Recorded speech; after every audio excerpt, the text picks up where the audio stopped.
পাঁচ কাটা জায়গার উপরে আজকে একটা একতলা বাড়ি আপনাদেরকে শেয়ার করছি। এটা হচ্ছে টাইগার ফ্রন্ট এলিভেশন।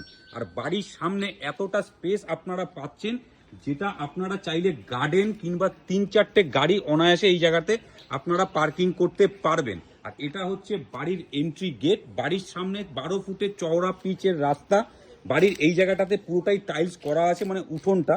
আর এই জায়গাটা স্পেসটার মধ্যে আপনারা এখানে একটা তুলসী মণ্ডপও পাচ্ছেন। অনেকেরই ইচ্ছে থাকে কিংবা অনেকেই আমাদেরকে বলেছিলেন যে দাদা একটা ভালো বাড়ি দেখান, যেই বাড়িটার সামনে আপনার একটা অনেক বড় স্পেস থাকবে, যেখানে আমরা গার্ডেন হিসেবে ব্যবহার করতে পারবো কিংবা অনেকটা বড় জায়গা থাকবে। তো এই বাড়িটা আপনাদের জন্য পারফেক্ট। এই জায়গাটা পুরোটা অনেকটা জায়গা আপনারা পাচ্ছেন, মানে পুরোটাই বাউন্ডারি দেওয়া। আর এটা হচ্ছে বাড়িটার এন্ট্রি গেট।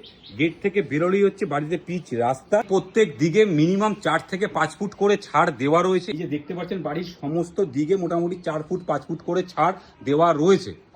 এটা বাড়িটার এন্ট্রি গেট। আর বাড়িতে একটা সামনে বক্স জানলা আপনারা পাচ্ছেন। আর এটাও একটা লেফট সাইডে এন্ট্রি গেট। এটা হচ্ছে সিঁড়ির পাশ থেকে যাওয়ার রাস্তা।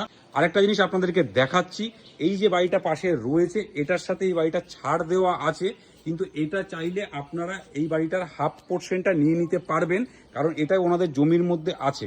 এই জায়গাটার মধ্যে আপনারা সাবমার্সেবেলও পাচ্ছেন। এই জায়গাটায় সাবমার্সেবেল বসানো রয়েছে। আর এইটা একটা গেট আপনারা পাচ্ছেন, মানে আপনারা পুরো কর্নার প্লটে এই প্রপার্টিটা আছে।